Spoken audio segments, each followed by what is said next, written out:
John, do you smell that? Do you smell what that disgusting noise in the Bronx is? It's Aaron Judge clobbering one to left center. Do you hear that noise in downtown Boston? Yeah, that's right. It's Fenway Park. It's you guys celebrating another World Series. Do you hear what's going on in Tampa? Absolutely nothing. Nothing's happening in Tampa, actually. And then in Toronto and Baltimore, mediocrity at best. So, hey, it's baseball season. Let's go. Well, John? somebody's already in prime snarky AL East elitist mode, so happy to have baseball back on the horizon. It's also nice to come into a baseball season as a defending World Series champ, and we will get into those guys a little bit later. But let's first clean out the basement a little bit. We're going to be starting off. Well, we're going to be doing this for each division for baseball. So we figure start with our home division. Let's talk about the big boys and all the fun that happens in the Northeast. But then there's the lowly cellar dwellers. So first up, it is the Baltimore Orioles, who can at least now say the Manny Machado drama is behind them and they can now move forward. Yeah, thankfully they got rid of that whole shindig in August of last year. Adam Jones is also gone. And it's ridiculous that he took until March 10th for Adam Jones to find a new team. But I'm sorry, go ahead. No, go ahead. I was just going to say that goes into the whole broken system of baseball free agency and all that shenanigans, but we digress. Yeah, no, totally. We need to digress because or else we'll go down this rabbit hole and we'll never come back out. Yeah, the Orioles are going to be crap again, probably. Chris Davis is more than likely going to hit 180 again, probably. That's that's still one of the most baffling just career crumblings I've seen, because when I saw him play, when did I head out there? 2014. He hit one in Fenway that just went straight up, but it still had distance. And slowly but surely, his swing has just completely fallen off a cliff, and he's never been able to recover it. So Chris Davis, a far cry away from being the home run threat he once was. The rest of this team is made up of, other decent pieces at best. I mean, Trey Mancini, he's a serviceable outfielder, but, that's nothing to really get up, up and excited about. Richie Martin is literally like a Rule 5 draft pick, and I don't even know how the Rule 5 draft works, but all I know is that he's a draft pick, and he's their starting shortstop. They still have Jonathan VR, who, again, decent bat, decent glove, but who knows how much longer he's going to stick around. There's just, like I said, there's not much to the Orioles right now. For some reason, they gave Alex Cobb another shot because teams love doing that. Andrew Cashner's, again, God knows where you're going to get out of him. But there's also Dylan Bundy, who did have some flashes. Yeah, I mean, I guess he's your quote-unquote ace there. Who right now in spring training, he's sporting a 13.5 ERA. So bold strategy, Cotton. Let's see how it pays off. Let's get it out of the way first. Don't forget about I Trumbo, we Trumbo, he, she, we Trumbo. He currently is not on the team. Oh, really? Well, the Baseball Reference is not showing a Trumbo on the team. Okay, well, the Orioles depth chart on MLB.com is apparently lying to me. Let's go see where he is right now. Mark Trumbo, who hit one of the furthest walk-off home runs I've ever seen, and I will forever take credit of that. He's making his Orioles debut on Wednesday as a DH. Oh, yep, there he is. So my apologies. He is coming off a season ago, 17 home runs, 261 average, 44 RBIs, but he's just another one of those big right-handers.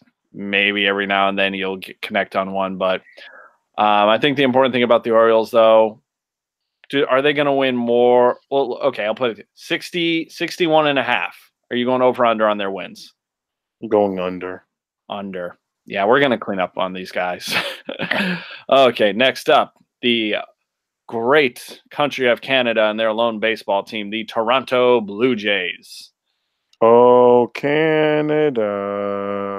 Not too long ago, they were contending for a World Series. They were in the ALCS against a formidable Royal squad, but just fell short and have slowly been falling apart since then. But it looks like they're going to be heading in the right direction. The big story around this team is not if, but when Vladdy Jr. comes up. Yeah, but it already seems like they've said we're not bringing him up this year because of service time rules.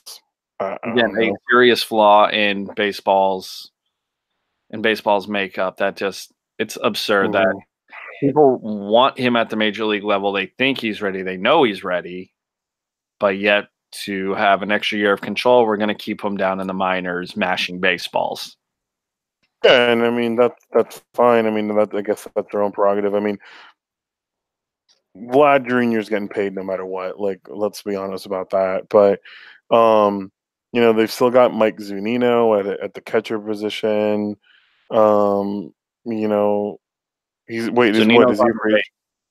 agent? Zunino's on the Rays. Wrong Oh, I'm AL East sorry. team. I thought we were talking about the other Tampa. Sorry, no, you're completely right. Toronto. I thought we were talking about Tampa. My Mhm. fault. You So even yeah, said no. Canada. Yeah, you're totally right. Look, they still got Kevin Pillar. They've still got Teoscar Hernandez. They've got Randall Grichuk. So, technically, the third best. This sounds terrible. The third best outfield in the AL East. um, you added Freddie Galvis, who's been mashing balls in spring training. Brandon Drury is going to take over that spot for Donaldson. And that rotation's actually pretty spot on. Look, Marcus Stroman. I know Aaron Sanchez is meh, but he may figure it out this year. Shoemaker, and then you're probably going to have a fight with Clay and some other guys there at the bottom to see who's going to take that. And don't forget Ken Giles. Just gotten traded at that trade deadline or near the trade line last year from Houston, and just has never really had the confidence of any player. Well, I know we struggled back in I believe it was the 2017 World Series. Yeah, that was the Dodgers World Series where, he was getting shelled a little bit and kind of needed a restart when he got up to Toronto. So he's going to be a good back end option. John Axford's always throwing the ball pretty hard, but he's definitely on the back nine of his career. Again, there's decent talent on this team, but just as far as trying to make some noise in the AL, they're still a couple years away. So you're going to hope to get something out of, or excuse me, I don't want to say hope isn't the right word, but you have a good plan with Bobo Shett and Vlad Jr. coming up for the left side of your infield. So that's still a couple seasons away, but it's going to be a good first step for them. Outside of that, though, you're probably looking at max 80 wins for this team, 82 if things kind of trend in the right direction. Yeah, they'll be right in that area. I don't know. Toronto just seems like they can never get it together. So that's Well, they will really put it a together. problem for them. It's at the right time because, like I said, they were a playoff team 2015 and 2016. They had it, and they just weren't. The team got old. Donaldson. Yeah. They moved on from him. Joey Bats. Unfortunately, they moved on from him. He got old. Encarnacion. They moved on from. Who else am I missing? Russell Martin. They had David Price for a little bit. They missed their window at the time, and now they're going to slowly try and work their way back to being contenders. But we're looking at a couple more years of trying to bring in some young guys. I know you mentioned his name earlier. I've always liked Freddie Galvis as a shortstop. I got to see him play when he was a Padre. I always thought he never got the credit he deserves. So maybe he'll get some good looks up there in Toronto. I like Freddie Galvis. It seems like he's having a good spring training so far. So we'll see how he ends up. Do you call it the Rogers Center or the Sky Dome? I guess the Rogers Center. Yeah, I guess the Rogers Center. You think Good the Blue question. Jays, do you think they need to change their jerseys to go back to what they were in like the early 2000s? Remember like when they had like Roger Clemens? Like the black ones, or I no, like no, the not black the. one. Yeah, the coolest I ever had was like the black. I would even say they got to go back to the ones like they were vests and then they had the t-shirts underneath. The Toronto right here. I Yeah, like those ones. Um, yeah. Do they I still hope use the red ones, or is that like once a year? Canada Day. It's on Canada Day. For Canada Okay. Day. The Blue Jays go red. It was really confusing because one day we played them on Canada Day. They were wearing red, and they're the Blue Jays playing the Red Sox. And for the dyslexics like me, it's a bit of a struggle. Also, underrated hat I like is that their navy blue alternate hats with just the maple leaf on it. Sneaky good. Oh yeah. Sneaky good. Sneaky good. Okay, enough about sad Canada baseball. Let's go to sad Florida baseball. I mean, all of baseball in Florida right now is really sad. It's looking really, really, really sad down there. But we will give the Rays credit for this. They're finding different ways to reinvent baseball. Sometimes not in a good way. Last year, the Rays, they were a pleasant surprise. They got to the 90-win plateau that nobody even thought was possible for a team that lacks talent on paper like this. But they found a way to make pitching more infuriating by introducing the opener. Yes, they did. Sergio Romo, shout out to you. I'm going to go back to the Blue Jays for just a quick second. That navy blue hat is honestly like a blue Maple Leafs ripoff, in my personal opinion. Well, duh. Like the Maple Leafs run the city of Toronto, even though they don't have the success to show for it. It's like, Ooh, hey, snap. we'll be like them. Okay, going back to the Rays. Let's go down to Tampa. So Tampa again, the poor guys, they're stuck in the wrong division because they have good talent. They have an excellent manager. Their farm system is always finding incredible talent. I don't know if it's their scouts or, their coaching methods or how they're getting guys to play above their, initial value, but they find a way to, keep turning out decent seasons. And granted, it's not the Rays of, old that were racking up, 110 lost seasons, but they're not terrible. No, Morton, Mike Zunino. Now I'm correct. I wasn't before. And I mean, those are really the two big guys they added. And of course, to do stuff for your trade, you have to get rid of stuff. So you got rid of like young outfielder Malik Smith. Is that really that big of a deal? Who knows? But you've got a lot of pop behind home plate now with Mike Zunino there, so that's really really good. And yeah, I mean, it, again, they're going to be dwarfed by the two teams we're going to talk about next, but um, the Rays have a chance to just do what they could do, and then don't forget that Nelson Cruz is on this team. Nelson Cruz is on the Twins. No. He's on the Twins. Oh, you're right. He did sign. Oh, he was there last year, wasn't he? No, he was not. Man, okay, and just need to get into baseball mode. We'll work through this. Don't worry. But for the Rays, Oh, wait a second. They're. I'm sorry. I'm looking. God, looking at the wrong team again. Their DH right now is Ji-Man Choi. yeah, I couldn't tell you anything about him. He was a Yankee at one point. Their projected starting outfielder is Gold Glove candidate Kevin Kiermaier, who probably has the best arm in baseball. Tommy Pham, who was a pleasant surprise. I was surprised the Cardinals even moved on from him. And then right field, it doesn't have anybody necessarily listed right here, but the name Avisel Garcia I know has popped up a few times while he was out in Chicago.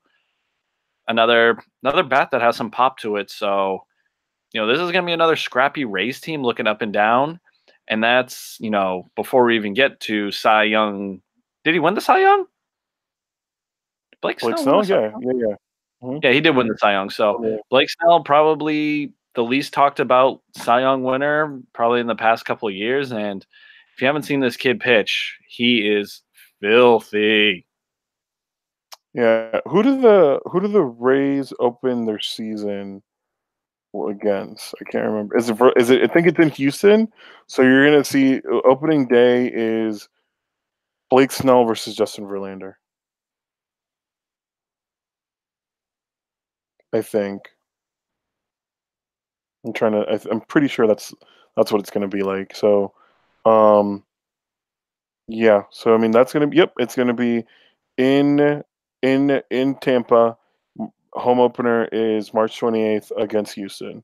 So you're gonna see Justin Verlander, who I believe was the Cy Young runner-up, versus Blake Snell, the one. And then did you see that he only got a $15,000 pay raise this year? Yeah, the Rays are known for their notorious handling of finances, so that comes as no shock. Just looking at Snell's season last year, 21-5, 1.89 ERA, 180 innings pitched with 221 strikeouts. And he was just one of those guys. Like every time I think he would go up against the Red Sox, I'm like, he's bringing his A game today, and I'm not can't even be mad at it. Not even disappointed. No, yeah, I mean, and he's having a good spring so far. He is 1-0, 3 innings pitched, nothing given up, 4 strikeouts. So can't be too sad about that. So yeah, no, I mean, this team has got him under control for a couple more years, but imagine the haul that he could bring in if you decide to move him. They'll probably kick around the idea that they did move on from Chris Archer last year, which was a little surprising, but again, the writing was on the wall with him. Now, the important thing about the Rays, though, is they finally revealed plans to move out of Tropicana Field and move into a real baseball stadium. Alex, is it true that you once said that Tropicana Field has the aesthetics of a torn down warehouse? Yes, if I said that, if you say that I said that, I definitely did, because swear to God, I thought it was in a mall. When I walked into Tropicana Field, I thought it was in a mall, and then I kept walking around Tropicana Field, and I said, "Oh no, this is like an IKEA."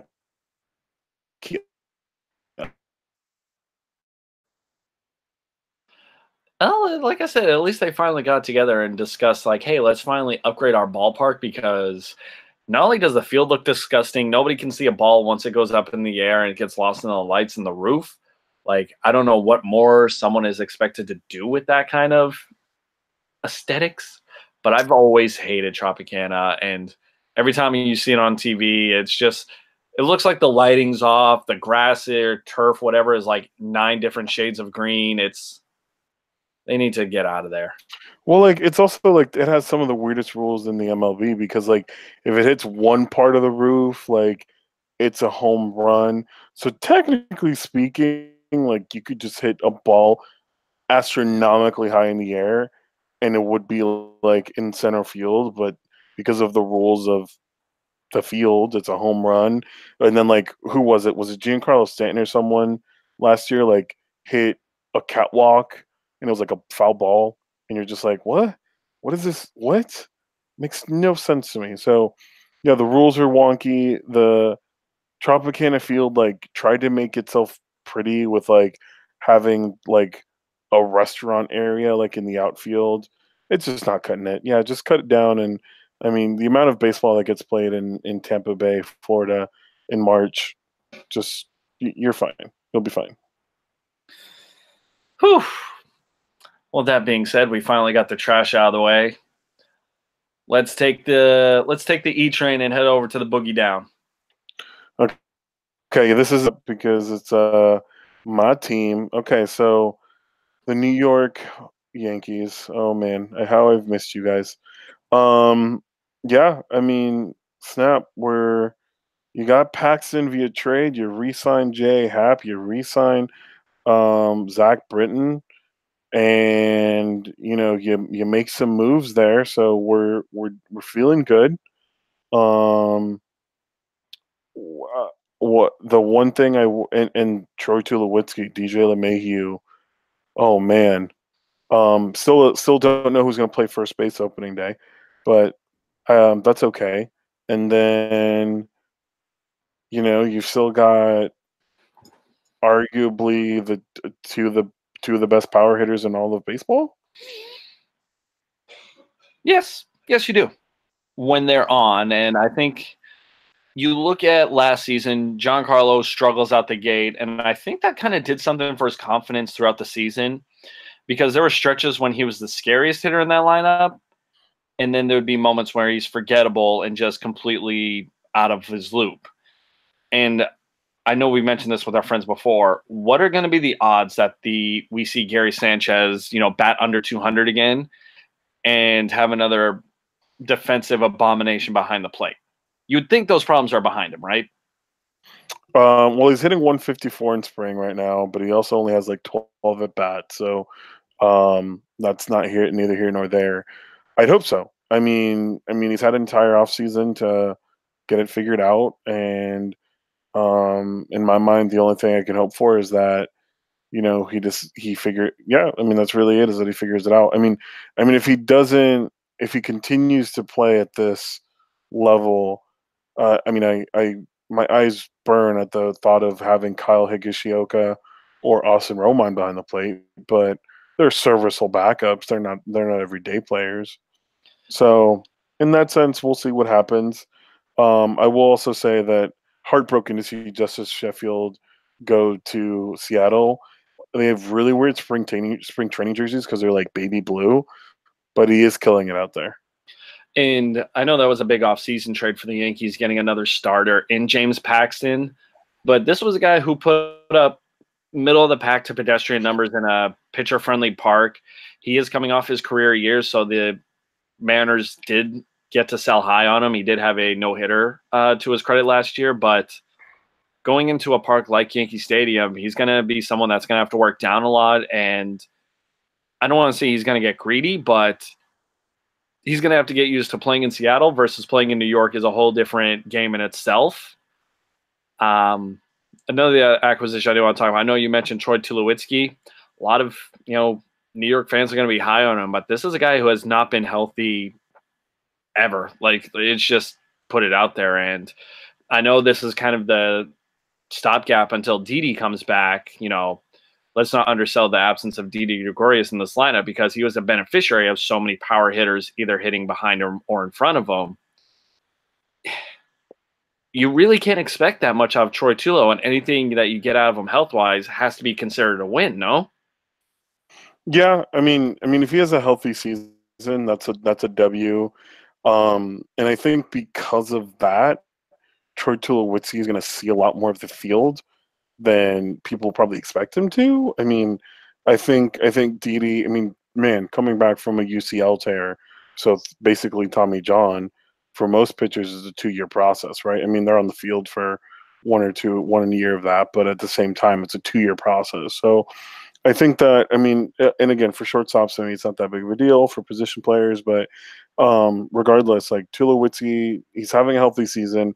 Yes, his numbers, if you look at his spring training numbers, they're much less than ideal. I think he's hitting like 170 something. But, like this is the first time he's been healthy in a really long time. Another guy that I'm really excited to see who's finally healthy, Clint Frazier. He's going to be that third, fourth, fifth outfielder, whatever you want to call him, whenever, a guy like Hicks or Gardner or Judge need a day off. That's who we're going to see out there. And I'm really excited for that because Clint Frazier hasn't had a clean bill of health since 2017 when I saw his debut against the Astros. I remember, right? And he completely crushed one. So I'm excited for that. Still have no idea what Jacoby Ellsbury is up to, though. Oh, man. If talk about dodging a bullet, the fact that the Yankees gave him that much money knowing his body was not going to hold on, that's just robbery on Jacoby's part. Another bit about Yankees health is how long are we going to be doing this Greg Bird dance? Like, how long is this going to be trucked on for? So I think Boone has already said that DJ LeMahieu is the backup first baseman. So what it looks like right now is that it's Luke Voigt and DJ LeMahieu splitting time at first. And come on, Cashman, just move Bird or release him or waive him. I don't know what you want to do with him, but he's clearly not the word, so we just need to get rid of him. I know you just mentioned him. Luke Voigt boy, did he come on last year. That could just develop into another just terrifying power bat in that lineup. And, if teams aren't trying to pitch to, say, Judge or Stanton, we could see 40 plus from Louis this year. Yeah, I mean his real name is Louis, so that's true. And I mean Miggy's gonna repeat. I think he's gonna hit better. He's gonna hit for a better average. Glaber's gonna hit for more average, rather than actually like power hitter. I think Miguel and Glaber just had really good contact at points last year, and Hicksey's gonna still be a consistent Hicks, average guy. he got a contract extension this season. That was He did. surprising. And Brett Gardner right now in spring training is hitting about 400. Yeah, he still has the weirdest shaped head I've ever seen.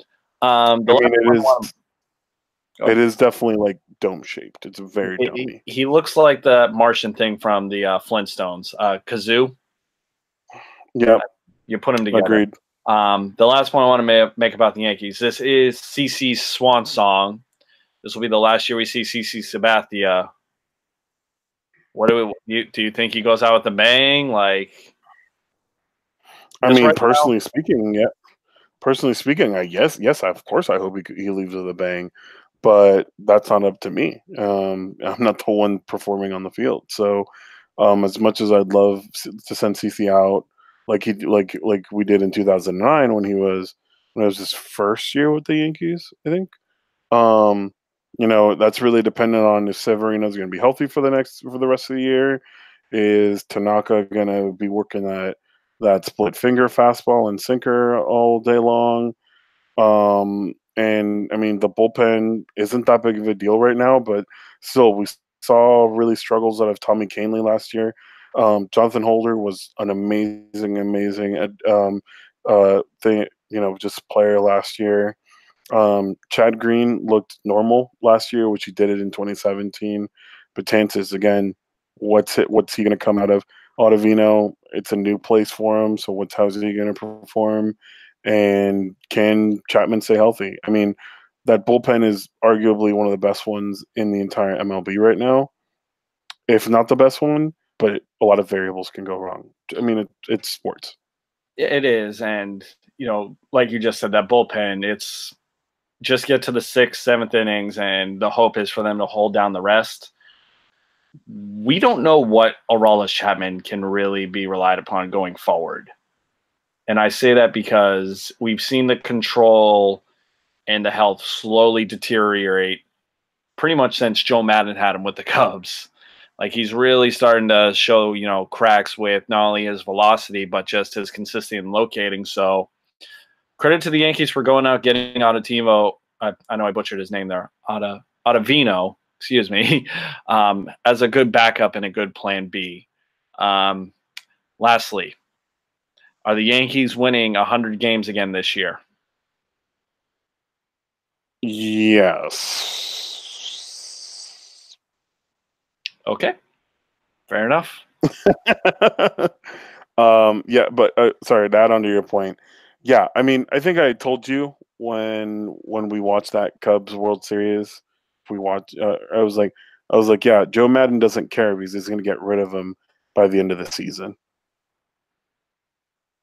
Now let's just run this into the ground, and if it falls off, not my problem. It's like the CC run with the Brewers. Remember? We're gonna pitch them on 72 hours rest.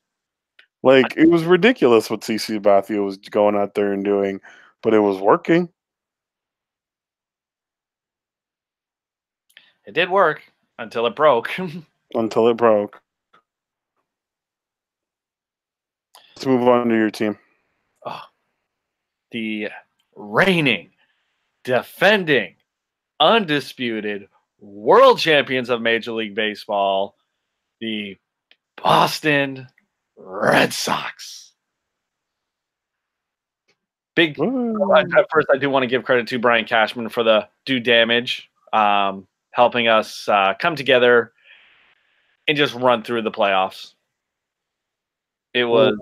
It's a testament for not only how well the Red Sox played, but Brian Cashman, just be quiet next time. Don't give them what's the word I'm looking for? Not billboard. Ammunition? Yeah, just don't add fuel to the fire. Bulletin board, that's the one I'm looking for. Bulletin board material. But the Red Sox bring back a majority of the championship team. The big holes right now is the bullpen. You don't have Craig Kimbrell. He's refusing to take any deal that's under his asking price, which is absurd, but more power to him. Joe Kelly leaves to go to the Dodgers in free agency. Thank you, Joe. He can move on. So the bullpen's looking untested and vulnerable. And essentially, if you're the Red Sox, your thinking is, we don't expect to play in this many tight games, but there will come situations where you need to rely on your bullpen a little bit. Your starter isn't going to have it every other day. Like, that's just, the rule of averages in baseball. Guys are going to get shelled. There's going to be, games you're going to have to win 2-1, 3-1. You can't slug your way out of every hole. And it's a dangerous line of thinking and a dangerous habit to get into. But at the same time, they can back it up with what they have in their lineup. I mean, top to bottom, you have the MVP in Mookie Betts. You have a Gold Glover in Jackie Bradley. You have Andrew Benintendi, who, for all intents and purposes, is going to be pushing for all-star recognition next year. Xander Bogaerts is coming off his best hitting season ever. You still have one of your new favorite Dominican sons in Rafael Devers. Bless his 13-year-old heart. He's the mayor to Domingo, unofficially. But most importantly, and I don't think this can go understood, is you're getting Dustin Pedroia back. What Dustin Pedroia is going to be showing up when the season starts, who knows? Because you're almost looking at a player that had an entire year and a half off.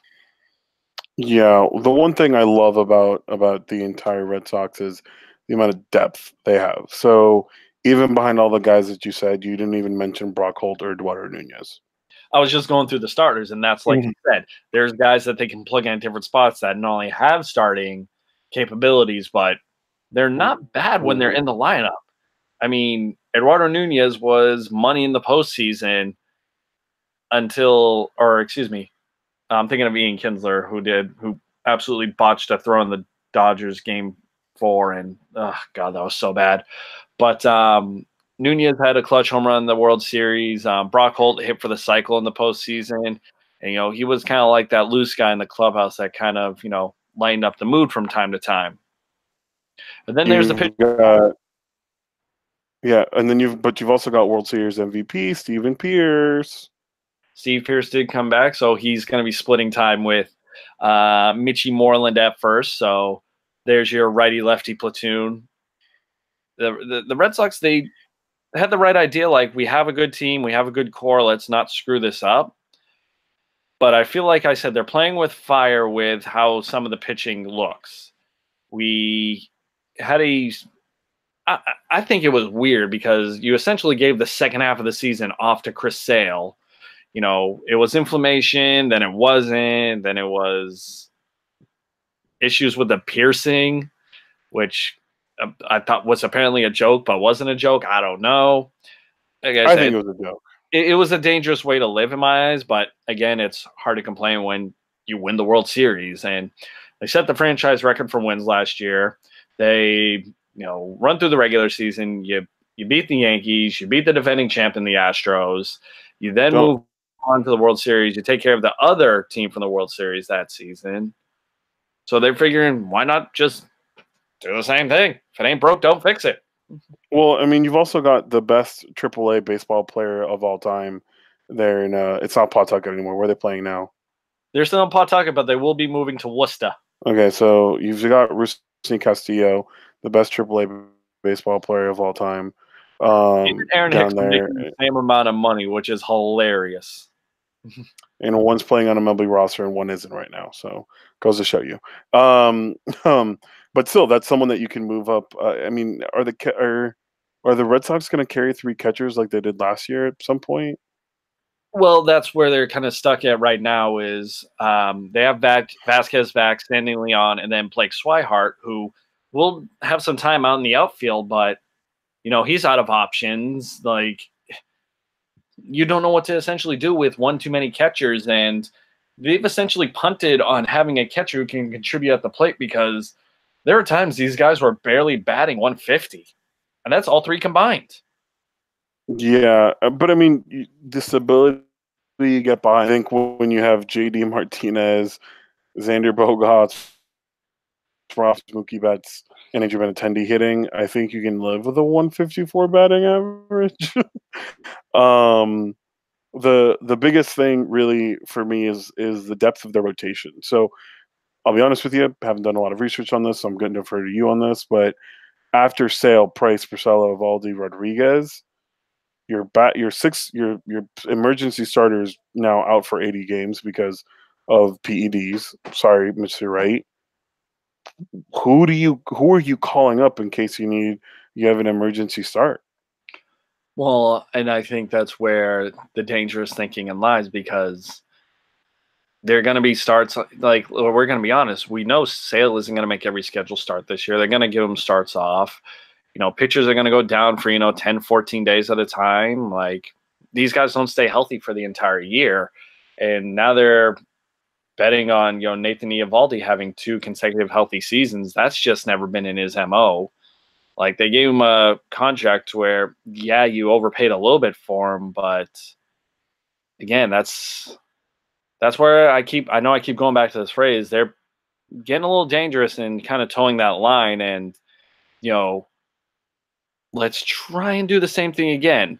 The odds of running through the entire American League in your season like that again are, it's not likely. We don't see teams do that too often, and you saw the Yankees get better. The Astros are going to be reloaded and ready to go. So the odds of that happening again, I just don't necessarily see it. Now, I'm not being down on these guys, don't get me wrong, but you need a lot of things to go right to avoid any problems to pop up like that.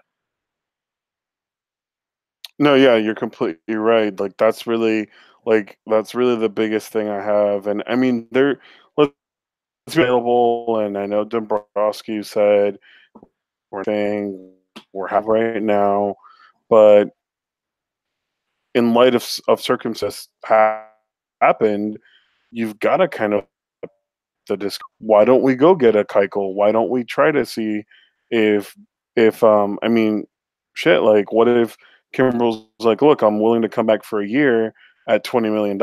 Cool, let's do it.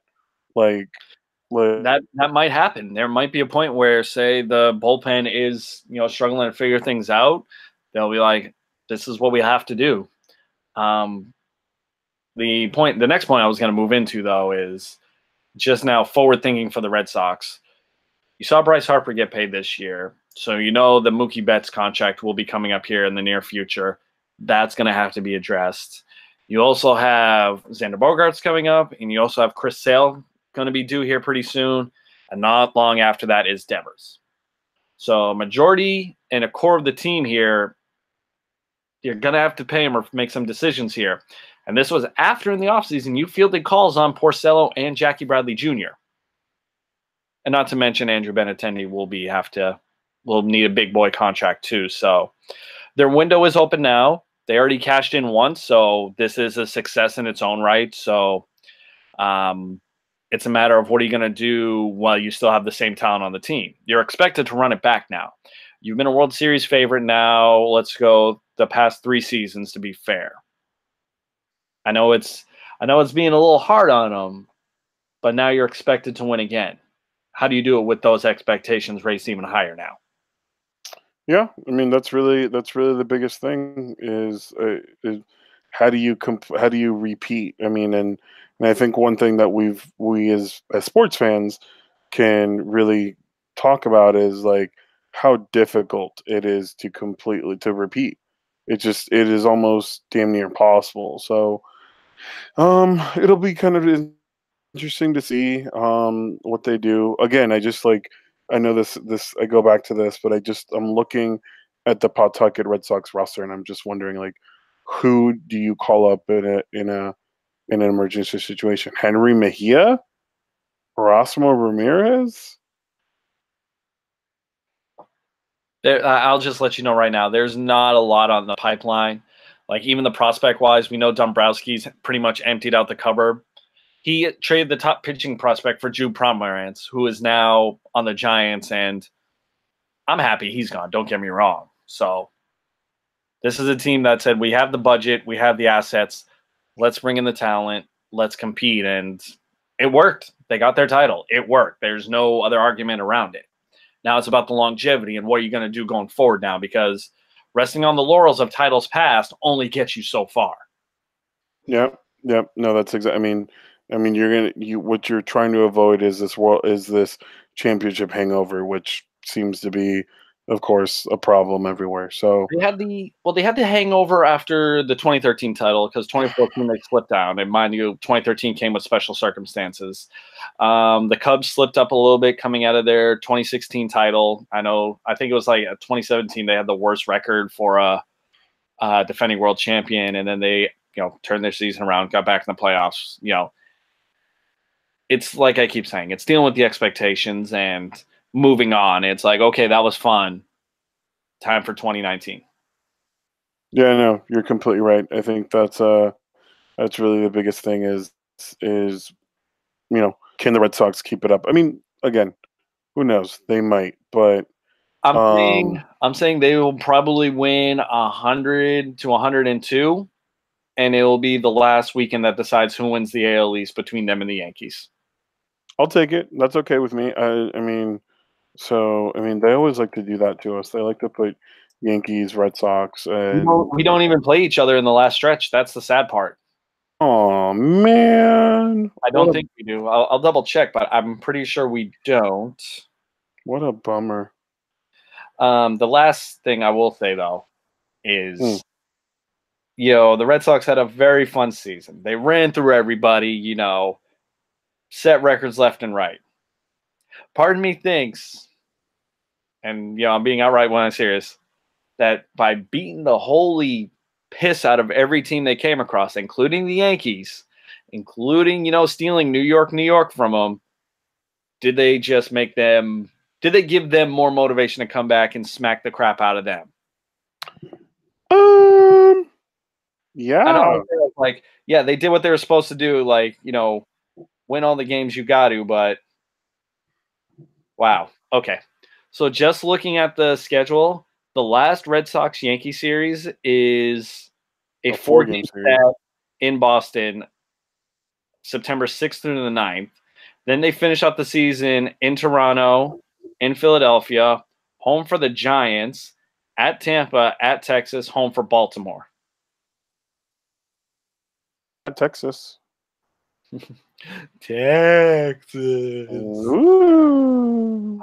All right. Well, that's the AL East in a nutshell. It's going to be a 2-horse race, and good luck. Okay, so hold on.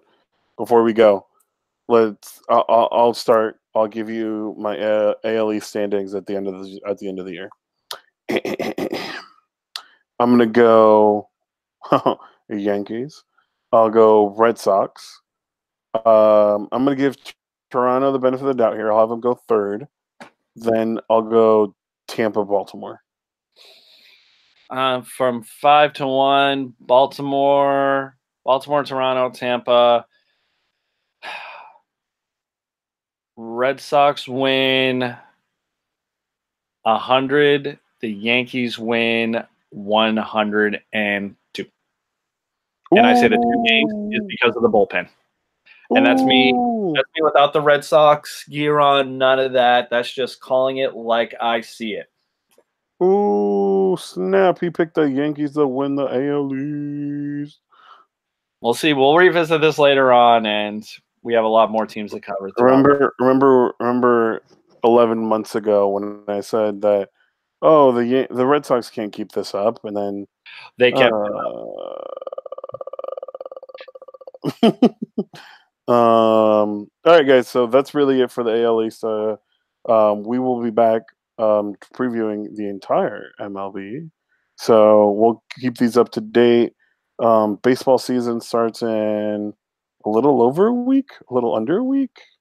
About 2 weeks in, like 2 weeks and 3 days, something like that. It's snap. Okay, no, so it's the 28th, which is the last, heading into the last weekend of March. Yeah, so we'll keep these going out regularly until that. You guys want to comment on anything? Find us on Twitter, Please Speech Prod. Bleach Preach Pod, Instagram, Bleacher Preachers Podcast. Find us on our Twitters. Find us on the Bleach Preach Pod. You'll find it there. And then keep on listening. We appreciate it. Give us some feedback if you want to give us some feedback, and we'll keep them coming if you guys keep listening. See you guys in the Central. Bye.